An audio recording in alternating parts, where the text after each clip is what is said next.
This is Josiah Plays Masquerada, Songs and Shadows. Alright, we've just had a long conversation with our group. We've learned that Vasco needs us to fulfill a contract on a matron of Calden's guild who allegedly is helping mothers and orphans or whatever, but is in actuality forcing these people into lives of slavery and prostitution. So she needs to go down. We need to take her out. She's obviously doing some really evil shit. If we do this, we will be allowed to go and meet the Bloodless, the information broker, who will be able to tell us where to find Lysandra and or the what's he called? The emissary, the bishop, the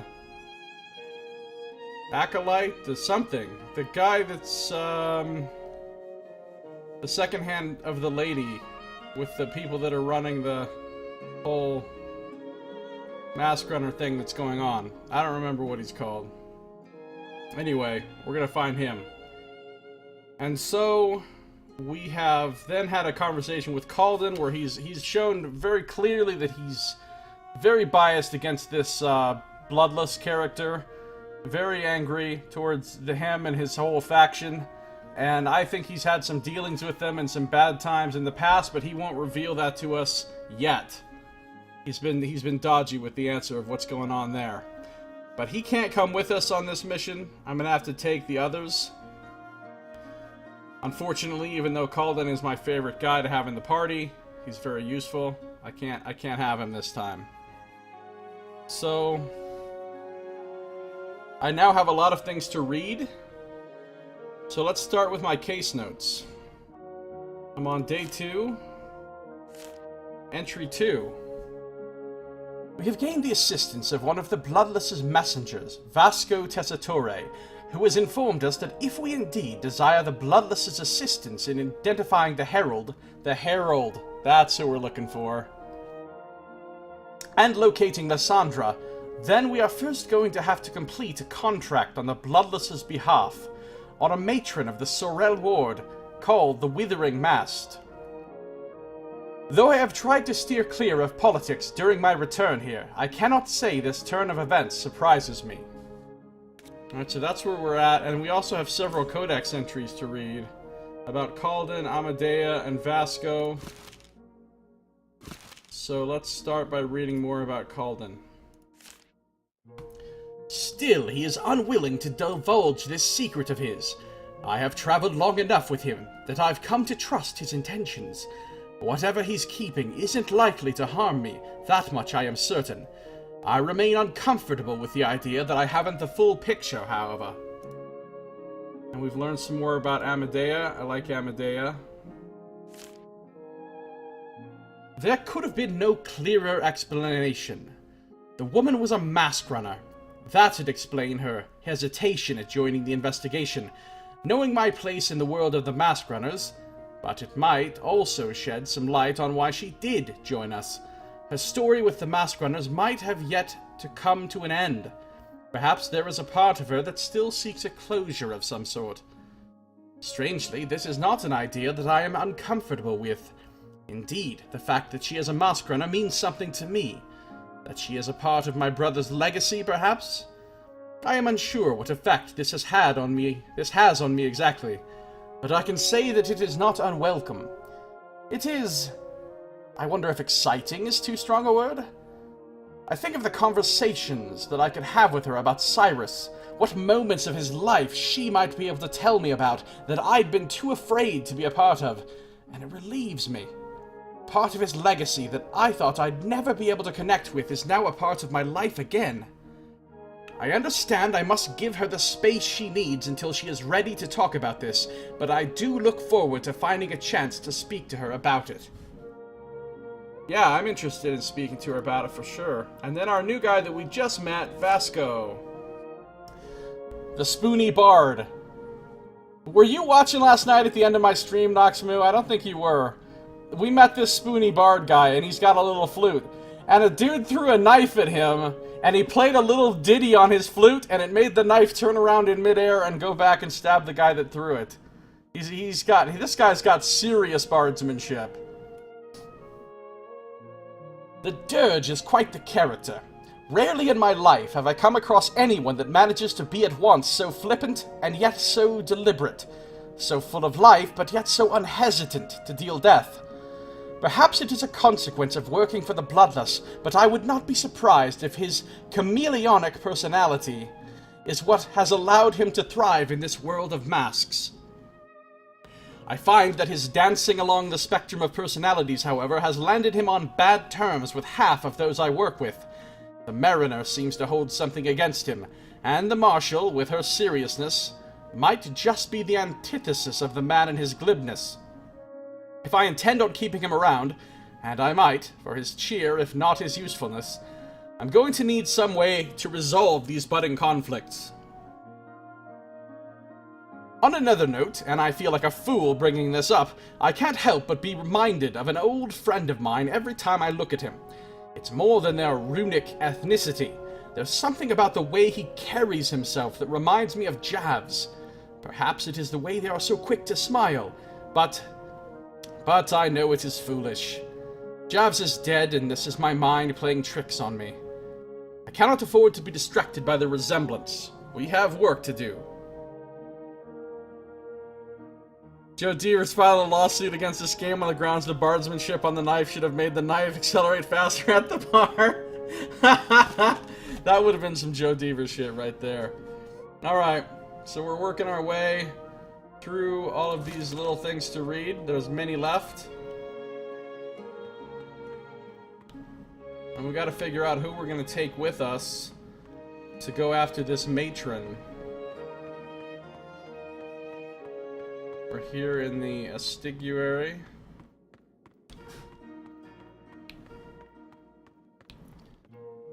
Uh-oh. Who are these people? Cicero! Ven was telling me we had a special guest.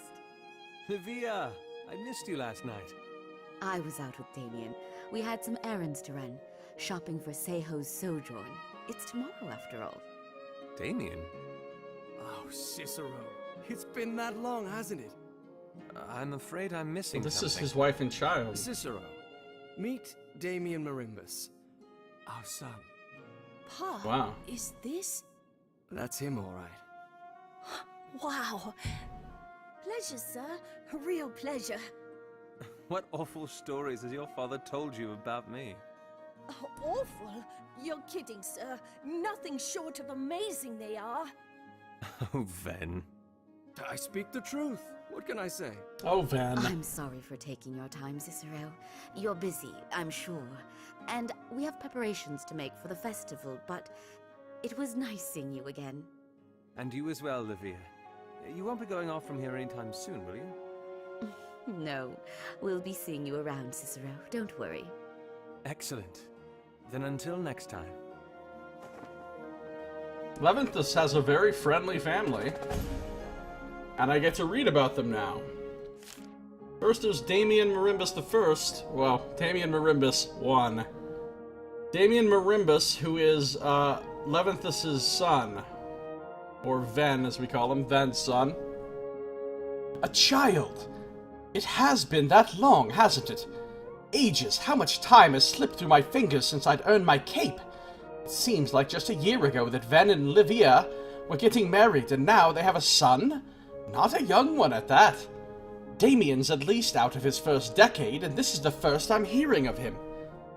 I know Ven would chide me for feeling this way, but seeing his son has inspired in me a certain guilt. How did I let him slip from my life so easily? Certainly none of it is his fault.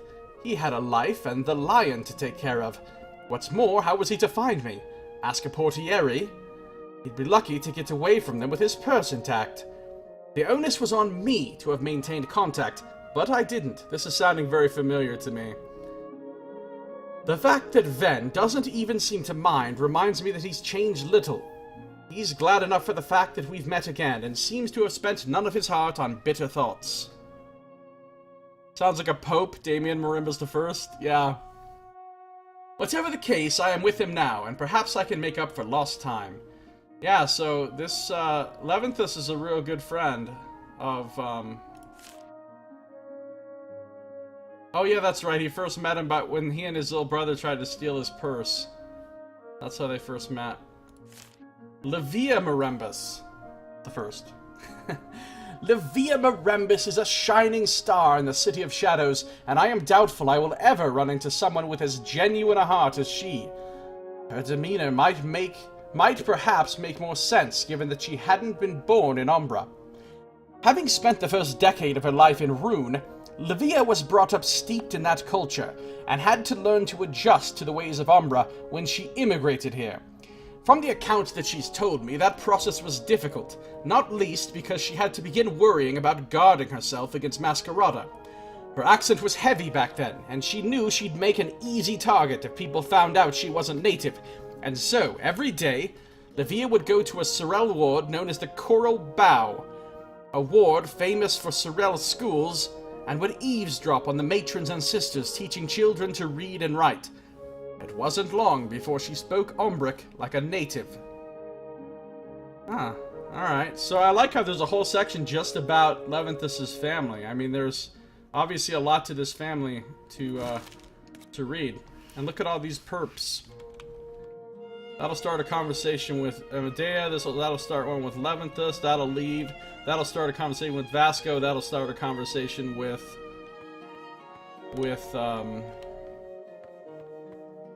Tiziana.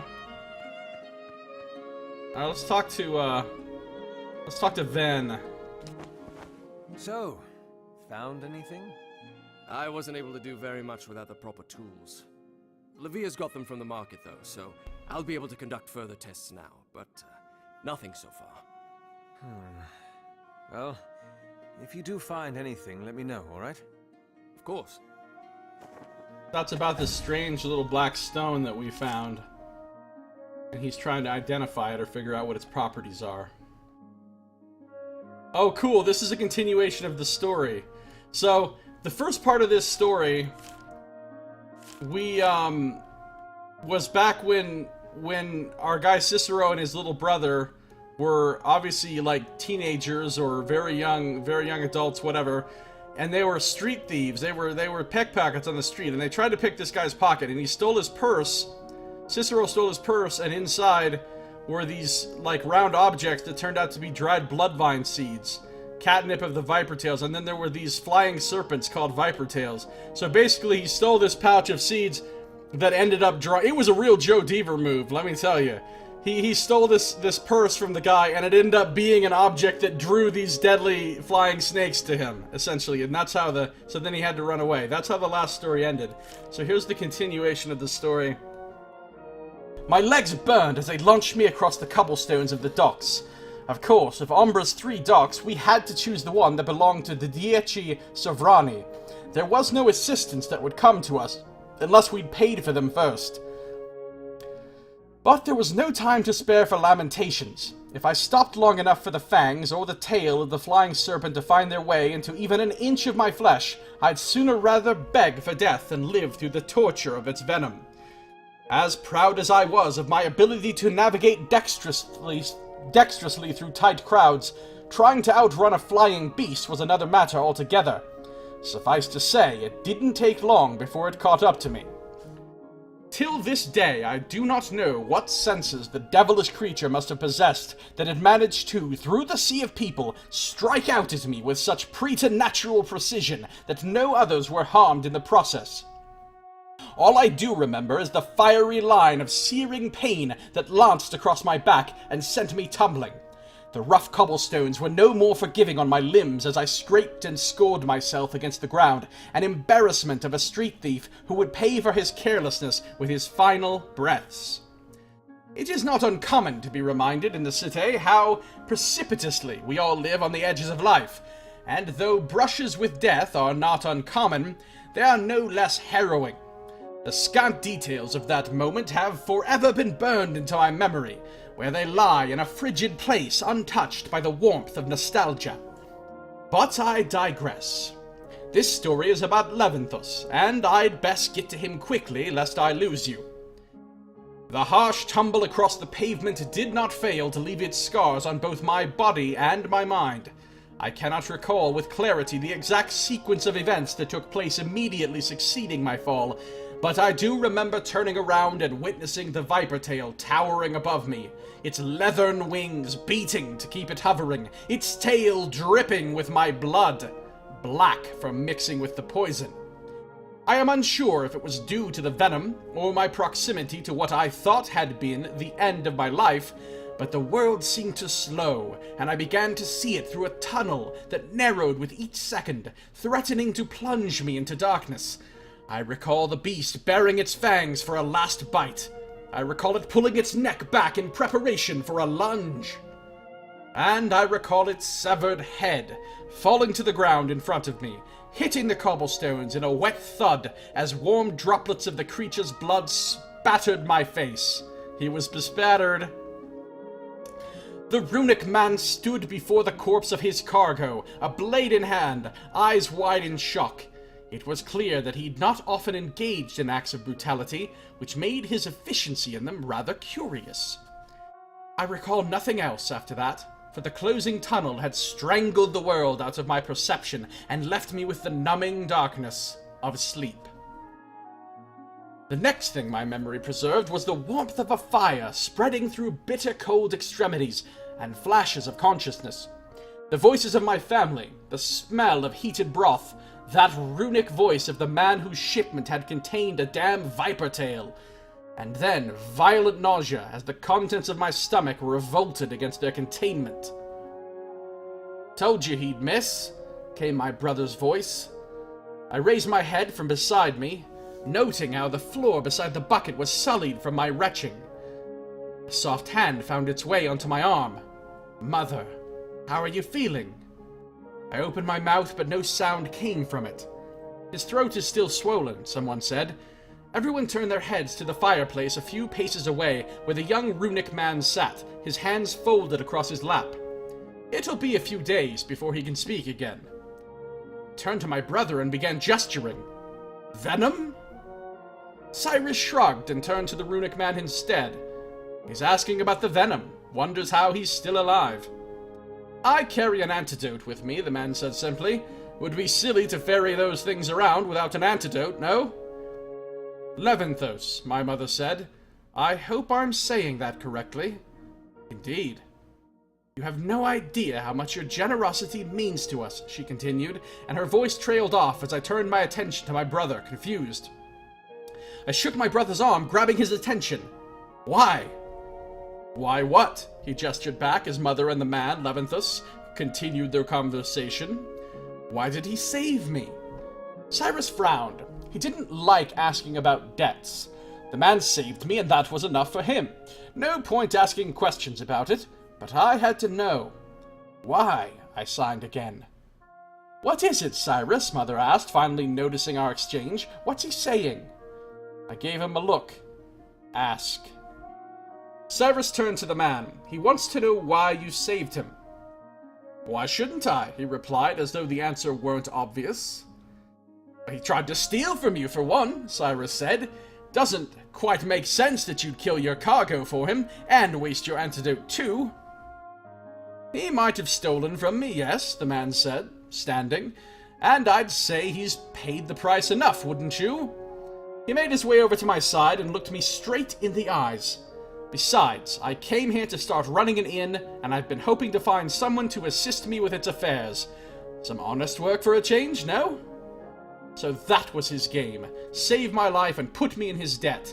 No doubt he'd next threaten to rat me out to the authorities if I refused, saying that I'd cost him his shipment, and should therefore serve him for the rest of my... But of course I'd understand if you didn't want to, either. I can't promise I'd pay very much, and I know how much money means in this city," he said, clasping his hands humbly before him. "But I just wanted to let you know the offer stands." Okay, this Ven guy is a really fucking cool dude. A really fucking cool dude. He's transporting this snake, which is worth a lot of money. A kid comes up, steals his shit, steals his money, well, tries to steal his money, And he not only kills his own valuable cargo, gives up his antidote, saves the guy's life, and offers him a job, and he doesn't want anything in return. This guy's cool. This guy is a legit good guy. To say that I was speechless was accurate in many ways, for I'd not once met with someone as stupidly generous as this man. It was a typical response of a young Contadani boy of my age to respond to kindness not only with disbelief, but with a predatory hunger. Those naive enough to harbor generosity in the city often made easy pickings. Yet there was something else about this man that provoked a different response in me. Something about him that quelled my desire to abuse his offer of trust. And I wasn't the only one that felt it either. Cyrus was frowning when I looked over at him for an opinion. Normally, he'd have leapt upon such a chance and would have greeted my gaze with a shimmer in his eyes. It seemed he too was touched by this man's, what shall I call it, genuineness, eagerness, kindness? To this day, I am not quite sure what adjective would best encapsulate the spirit of the man, and I am inclined to say that we simply don't have a word for it. Perhaps in the language of rune, the idea might be better expressed. Whatever it was, and I'm sure it's been made clear by now, I told the man that yes, I would work for him, and subsequently spent the next few years of my life making a partially honest living. A partially honest living, nice. I fucking love these long-ass stories that this game has. I mean, not only does it have a million of these fucking things to read, but some of them are very long, too. This game has so much story in it. And that's just for basically what is a relatively minor side character, I think.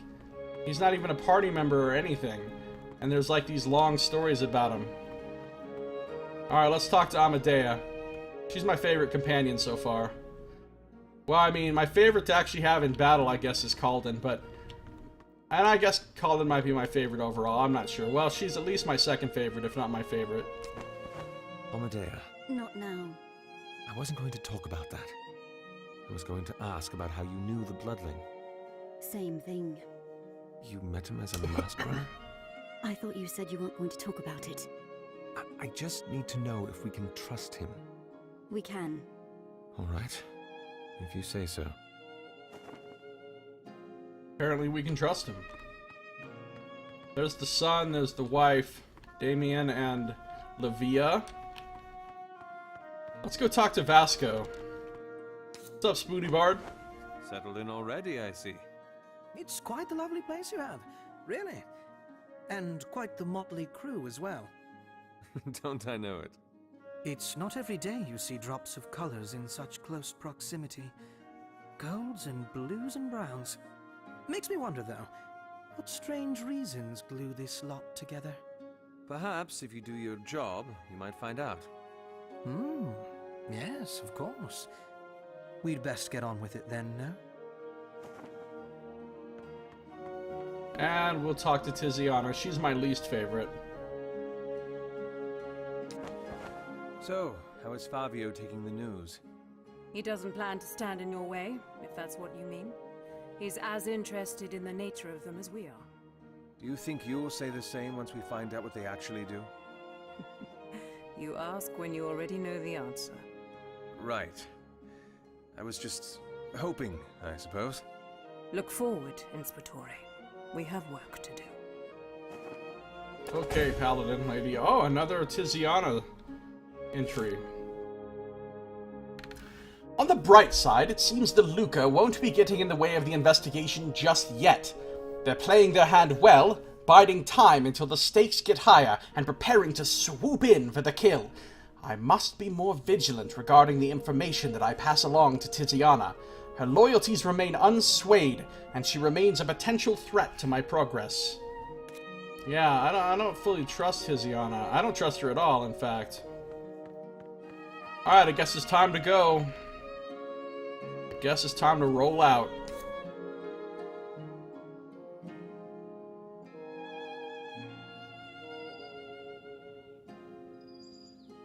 Oh, this is one of the twins. I like the twins. They're cool.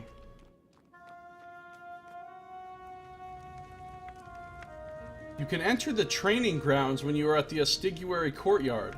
Reset your skills and test new skills at the training grounds. Oh, that's cool! That is cool!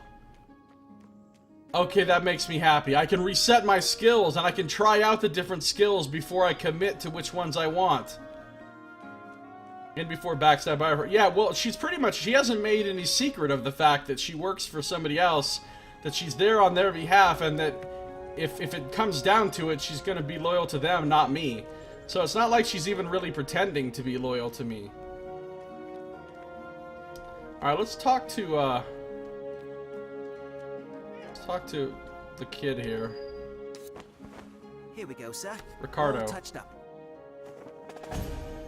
Oh, he fixed the masks. Newly obtained masks can be assigned in the mask menu.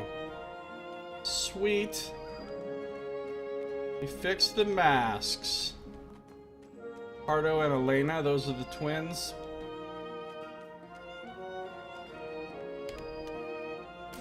Alright, so I have some mask options now. I've been wearing Flame Stride this whole time, but I think Flame Stride is kind of useless.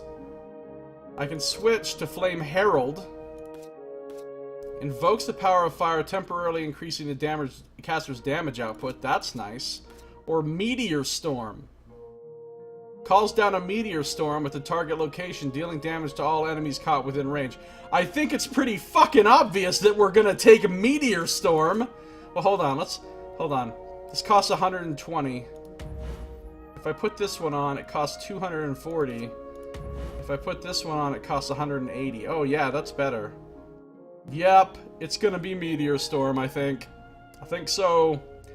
Now, my others each have an extra mask as well. He's been wearing Forbearance, which costs 240. He hardly ever gets to use it. Although it's not bad. And he's got one more unlocked, which is Aegis. Cast an aura that taunts nearby enemies. I think I'd rather stick with Forbearance for him. She's got Rebirth. Aura of Protection. When active and she falls, she heals herself instead and unleashes a fire. That's pretty cool, but she's never even had a chance to use it. Or Chakra. Launches a fireball in a single direction, burning all enemies it passes through. If she wears that, it costs...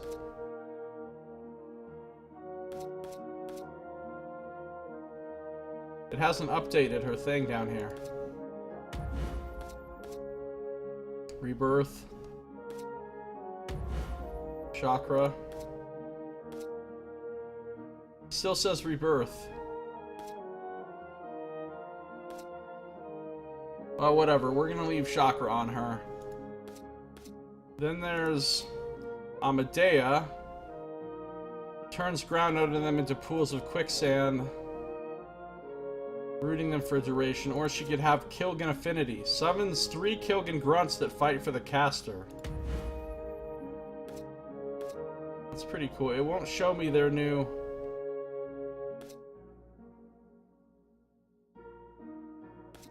Yeah, let's go with Kilgan Affinity.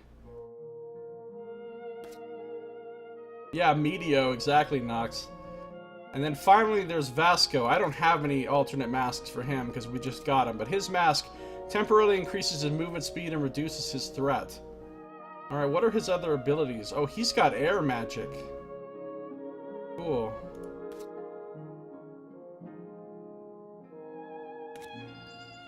Alright, we can look at our gear customizing decorations here too. I haven't found any new inks though. I only have the one ink. And I haven't found any new engravings either. I just have the one engraving. So everyone should be set to Dulcig and Zoe. Default Spoony Bard gas attack. I can select my party for the training room. Well, let's select Alden. Oh, I can only take 2 people. Let's take Amadea and Vasco.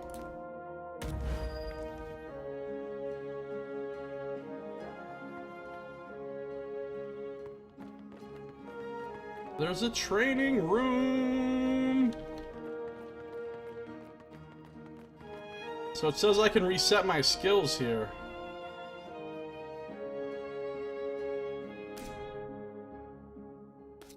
Vasco, I don't want you to do anything without me telling you.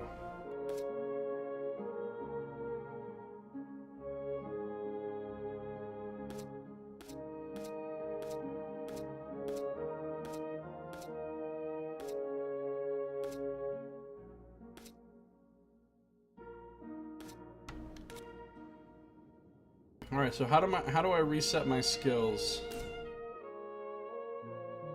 How do I reset my skills? Maybe over here. Skill reset! Yes! Reset my skills, why not? It doesn't even cost anything. It's just like, hey, get all your points back, have fun. Alright, I need... Obviously I need Fireblade, that's my signature attack. And I want my Maestro passive.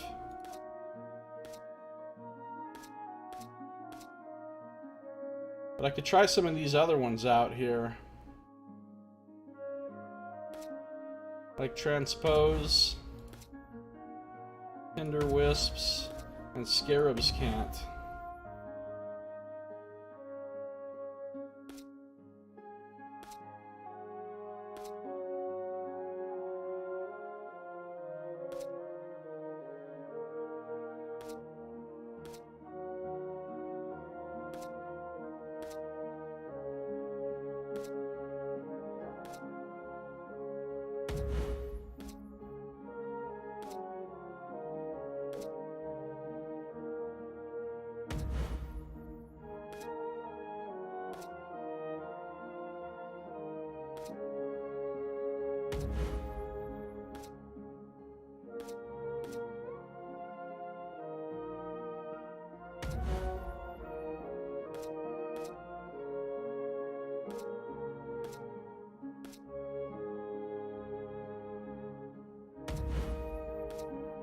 Alright, so...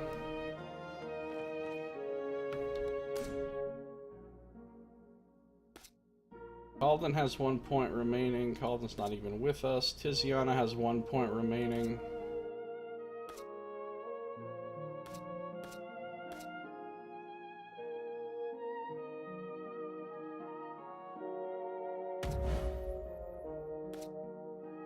Medea has 1 point remaining.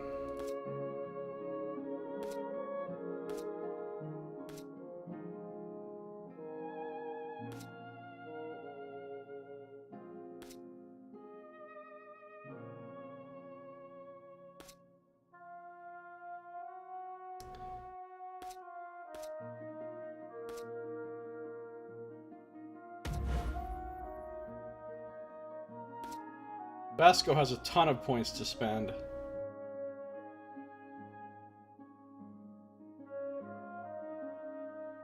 Alright, we'll get Dirge for him. See, what's he got? He's got Wind Burst. That's his signature attack. Launches a powerful shot that deals damage to enemy and activates elemental tags. Nearby enemies become silenced. Vasco gains focus. He's got Dirge, which gives him focus regeneration and mass charge when he moves. Reduces skill cooldowns. Attacks generate less threat. He's got Bellow. Drops a blast of air at the target location that deals damage to all enemies caught within range. Get an air tag. He does not have Cadence. Channels orbs of compressed air that travel in a single direction. Whenever an orb passes through an enemy, that enemy takes damage.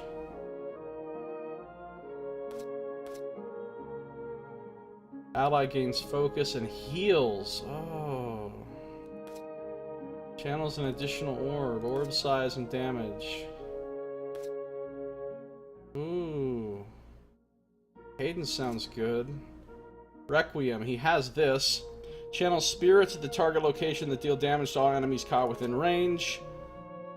Attack slower, speeds up the cooldowns of allies at the location. Removes upgrade effects. He doesn't have Void. Conjures a force field that sucks in enemies caught within range, dealing damage in the process. Air tag. Rooted.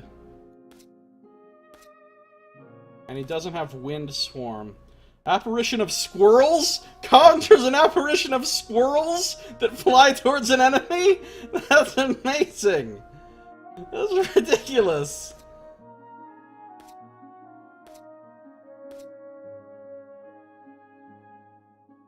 Okay, wow.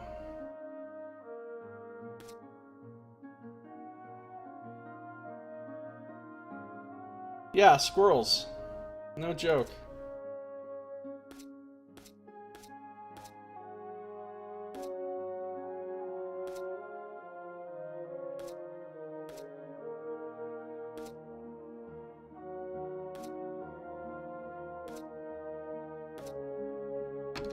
Alright, hold on.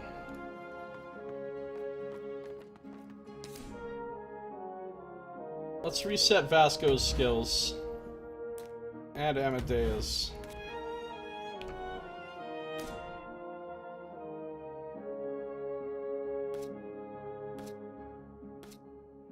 Amadea.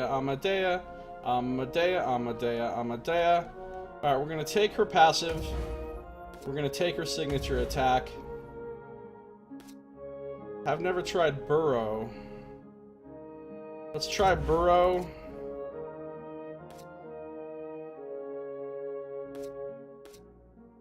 And Innervate.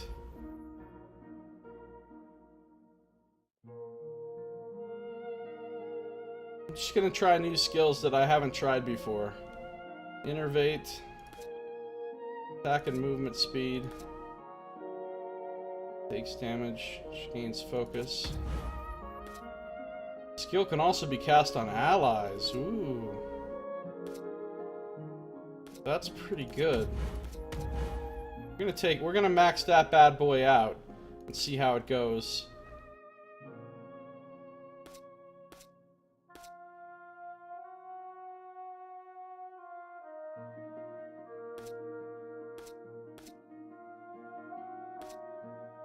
Underground, she gains focus.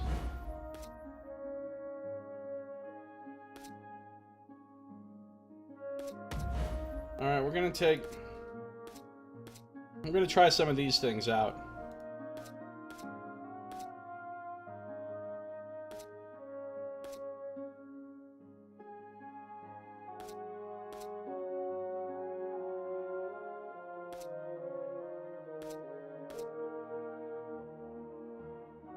And we're gonna try... I'm gonna try some stuff out. Rocky the Flying Squirrel attack. Why no cows? Yeah, why aren't we summoning cows to attack people? Alright, Wind Burst.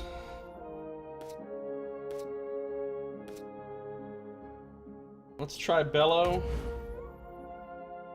Does damage to all enemies caught within range. Let's try Cadence. And let's try Oh. Hello, Cadence.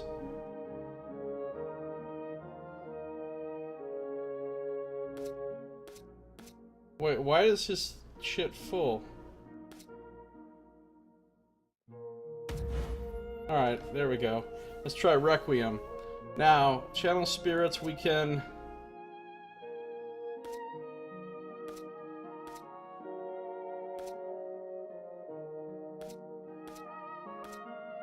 take Precipitate.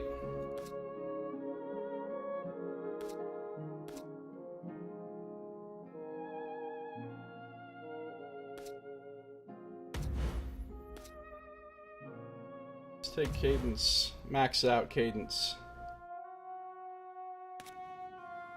Alright, so we've got some new skills to mess with. I'm ready. Training dummies. Nothing's gonna fight back against us, right? It's just... Alright.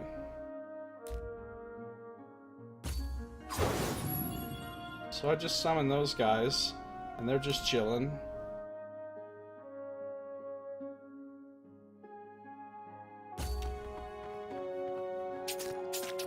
And they all attack it, which is pretty fucking cool. And then they died. They didn't last very long.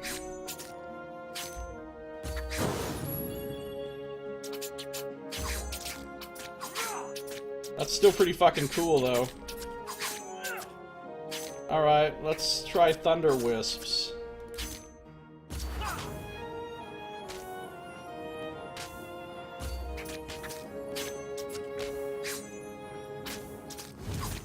So they rotate around and do quite a bit of damage. And restore focus to the caster. Scarabs can't. Holy crap, that range!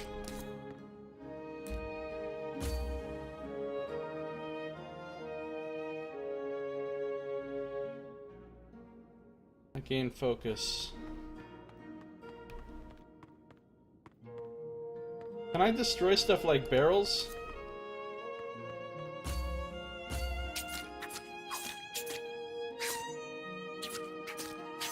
Well, I can attack the barrel.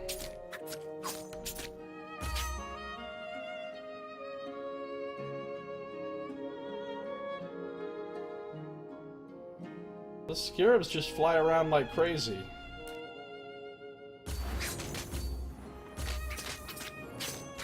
I do like Tinder Wisps.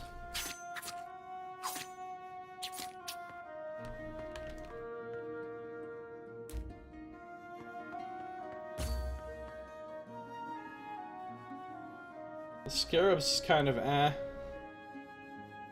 Meteor Storm! Oh, look at the size of Meteor Storm, son!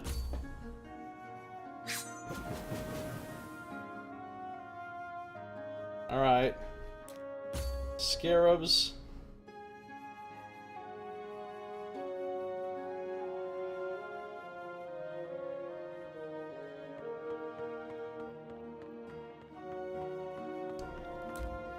Alright, let's go Transpose. Let's go Tinder Wisps. Let's go Scarabs. Let's attack.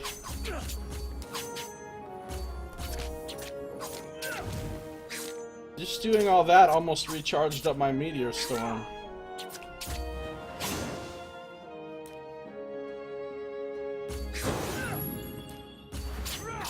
Just recharge my Meteor Storm.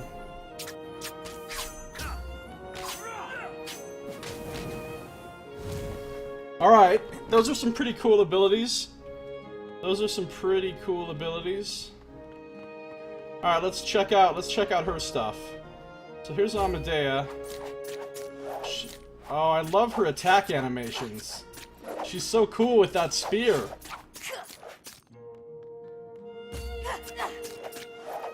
That little fucking sweeping around thing at the end is awesome. Alright, she's gonna quick strike. She's got Burrow. And Broil. I thought I changed her mask. Currently in combat. Hold on. Stop training for a second. Change her mask. Nobody's currently in combat. Stop saying that.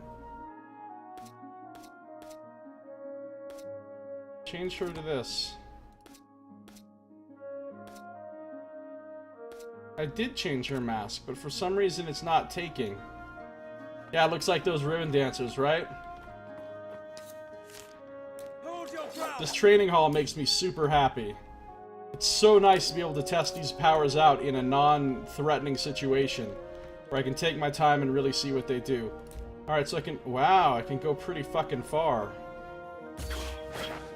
Oh, that's fucking cool! She just burrowed under the ground like a baller. She clears all threat gained. Burrowing underground towards the target location.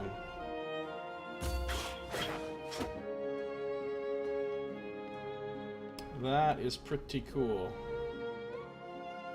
Hold on. I want to see this shit again.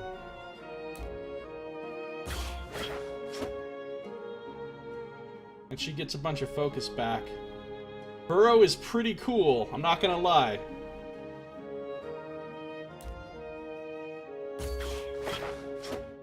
She comes up out. She doesn't automatically start attacking when she comes out of it, though. Alright, so then we can embroil. Things have just become covered in quicksand. Innervate. Attack and movement speed boost. So this is her normal movement speed.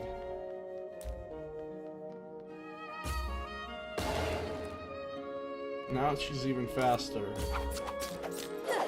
Oh, that is a significant attack speed increase. I love the fact that she can cast it on an ally and she gets the bonus herself. That's actually super fucking good. And she gains focus whenever... Oh, man. How long does this last?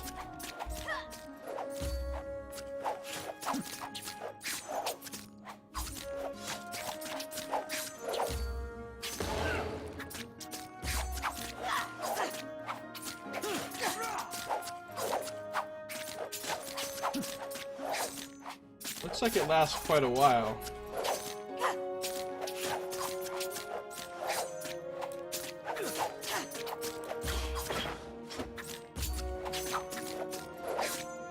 She's got some cool abilities.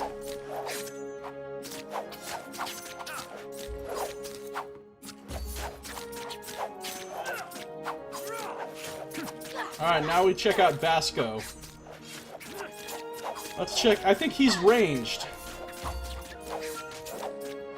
He blows his little flute at the enemy.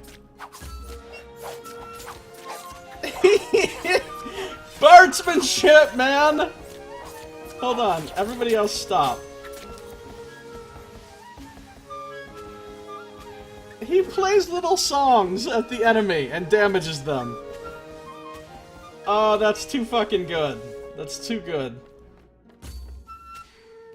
With this little flute.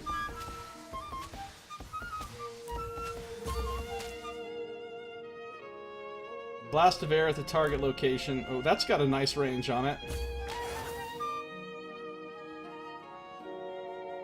Damage to all enemies caught in range.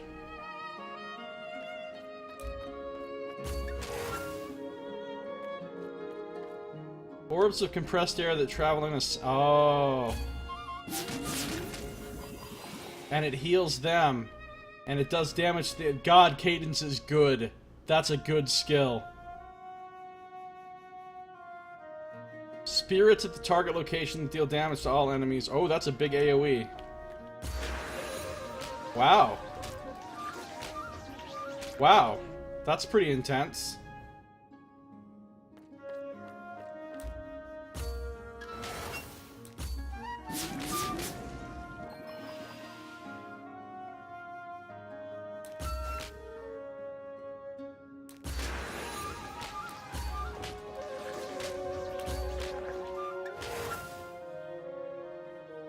So he's got to keep channeling for that one.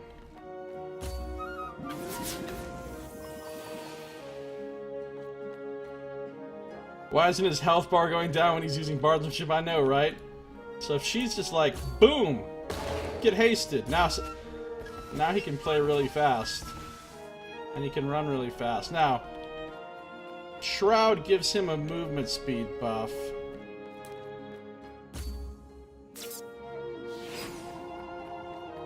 I think it's a little faster even than Innervate.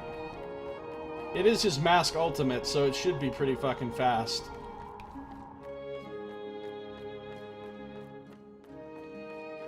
Alright, let's try some different shit out. So Scarabs are okay. They're okay. The Tinder Wisps are pretty fucking good, though. Because those hit quite a few times while you're meleeing. So it's just a bunch of extra damage that gets cast. Whereas the Scarabs, you gotta stand there casting it, and it's only 3 hits. It's not really that great, honestly. Transpose seems good. I don't know how much damage they actually do, though. Yeah. 2, 2, 2, 2, 12s. A lot of 12s. How much damage do I do? 5, 5, 5, 5, 15. So they don't do that much less damage than I do, and there's 3 of them.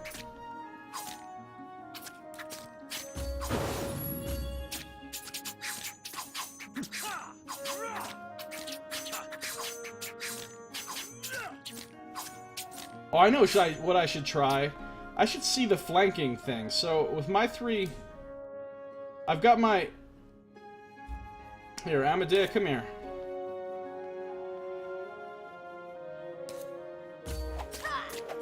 Now that she's attacking, let's say I switch to Sicario's stance. Now I come over here next to her, and I'm like...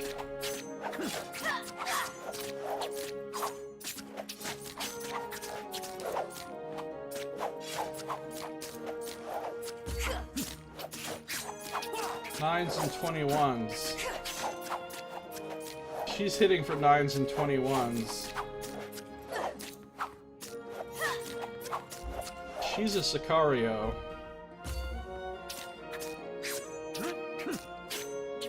Whoa! I hit for way more when I'm in Sicario stance.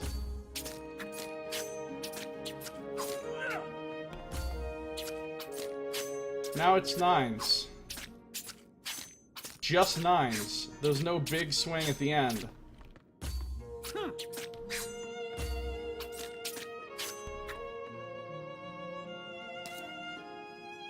Can I get some kind of flanking here? Yes! It's double damage from flanking. Holy crap. 9s. Flanking. 18s. Now hold on. She's a Sicario, so she should be getting double damage from flanking also. I guess not. She's a Sicario, but she doesn't have Sicario's stance like I do. Doesn't look like she gets double. But I do, if I'm in that stance. Now, the question that's important here is... This is the relevant question. This is why I asked this. If I cast these guys, can I flank with them? It doesn't look like I'm flanking with them. Oh, now I am. I'm getting those 18s. So those guys can give me flanking, which is pretty fucking cool. Cicero. Scarabs can't. I've got them set. Familiars become immune to damage. That's pretty good.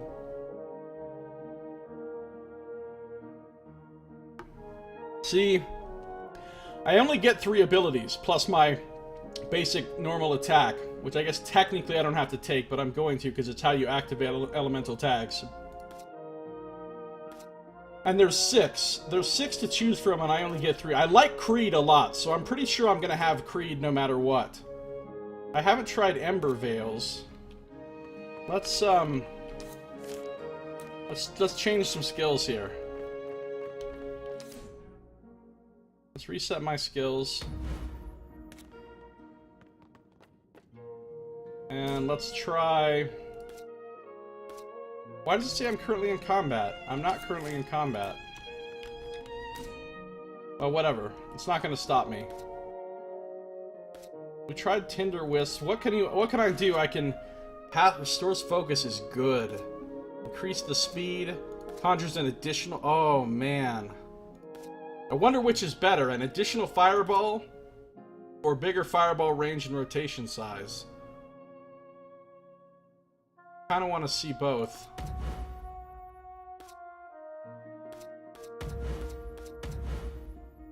I want to see what the range and rotation size looks like.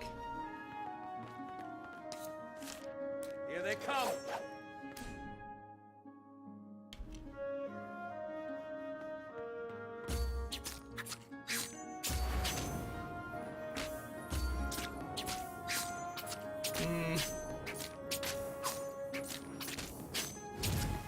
No, I think the speed would be better.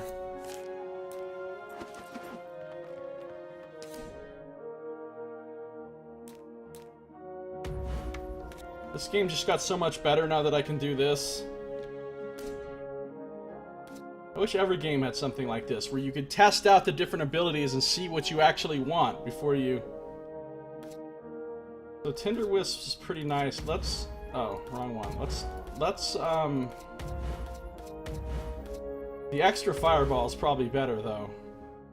So then if I put that on, then I gain recharge. If I take these two, and then I just unload with this shit.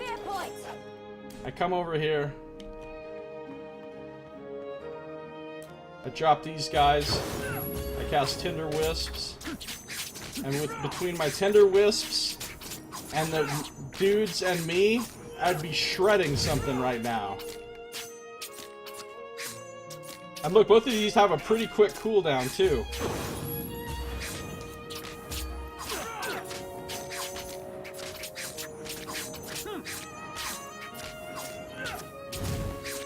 Alright, that's not bad. I like that. I like that. And then I'd have Flameblade and Creed for my other two. But let's just make sure there's not another one that I should be taking that I'm not. I don't care about the Scarabs. What else can you do with the Scarabs? Get focus, an extra Scarab. No, I'm good. Obelisk of Light isn't bad. Especially with the fire tag. But I could live without Obelisk of Light. Ember Veil. I've never even tried Ember Veil. So hold on.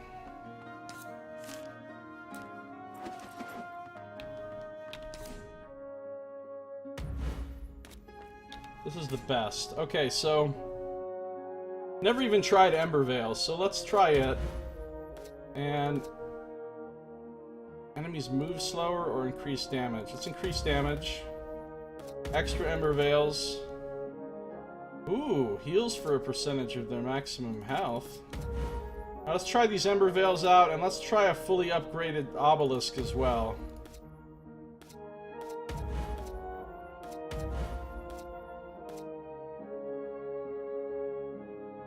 Deals even more damage. I'll reduce the cooldown. I'm ready. Alright, so what the fuck is Ember Veil? I have to run... So I cast Ember Veil. Then I start running around. Oh, I see. It leaves those things on the ground. And when enemies run onto those, they take damage. And I get healed. That's not bad. Obelisk of Light's nice and... Puts a fire... Wait, how come it doesn't have a fire tag on it? You not put a fire tag on a training dummy?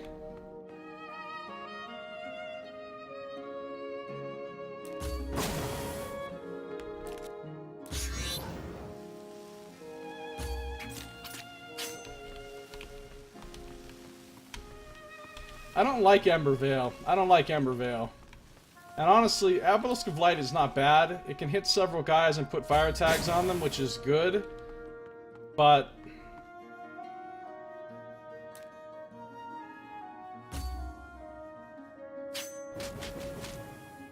Oh, Meteor Storm, though.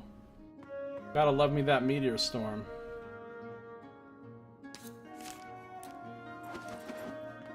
So I think what I'm gonna go with him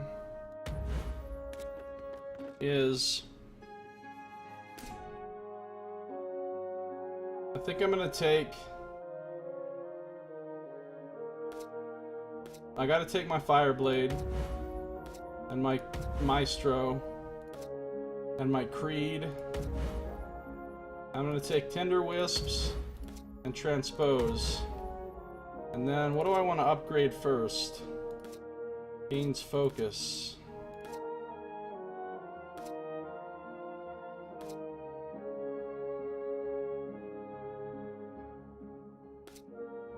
Restores Focus. Oh, I need to make my Creed heal. Fire Tag. Cauterize. Restores Focus. Gains Focus.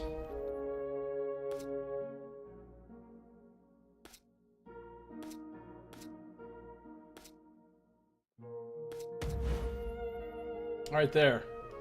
I think that's how I'm gonna leave him for now. And then we're gonna upgrade his shit as we go.